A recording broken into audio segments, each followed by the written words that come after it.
വലതുപക്ഷ ഭരണമെന്ന ഭീഷണിയെ ചെറുക്കാൻ ഫ്രഞ്ച് ജനത ഒന്നായി അണിനിരന്നപ്പോൾ ഫ്രാൻസിൽ ഇടതുപക്ഷം മിന്നും ജയമാണ് നേടിയത്.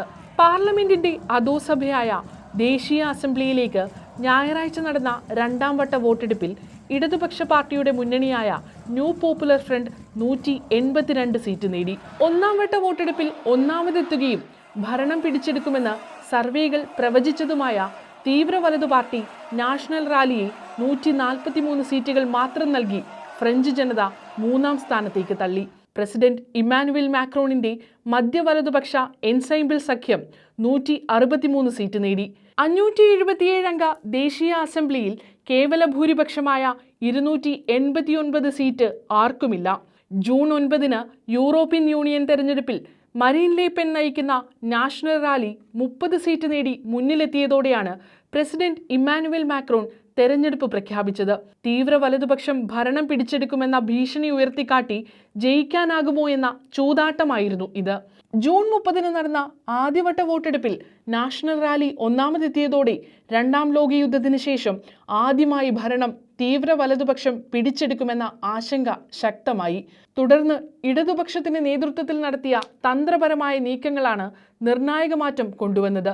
ത്രികോണ മത്സരം ഒഴിവാക്കാനായി 218 സീറ്റുകളിൽ നിന്ന് സ്ഥാനാർത്ഥികളെ പിൻവലിച്ചാണ് ഇടതുപക്ഷം വോട്ട് വിഭജന സാധ്യത ഇല്ലാതാക്കി തീവ്ര വലതുപക്ഷത്തിന്റെ പരാജയം ഉറപ്പാക്കിയത്. ഇടതുപക്ഷ സഖ്യത്തിൽ ഫ്രാൻസ് ഇൻസൂമീസ് 74 സീറ്റ് നേടി.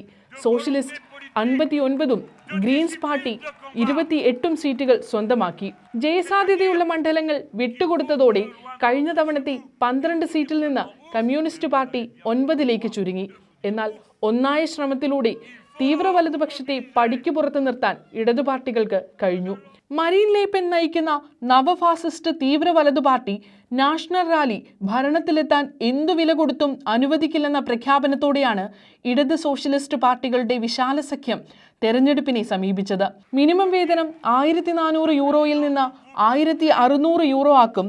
വിരമിക്കൽ പ്രായം ഉയർത്തുന്ന മാക്രോൺ നയം പിൻവലിക്കും. ഇന്ധനത്തിന്റെയും ഭക്ഷ്യവസ്തുക്കളുടെയും വിലവർധന മരവിപ്പിക്കും തുടങ്ങിയ ഇടതുമുന്നണിയുടെ വാഗ്ദാനങ്ങളും ജനങ്ങൾ സ്വീകരിച്ചു.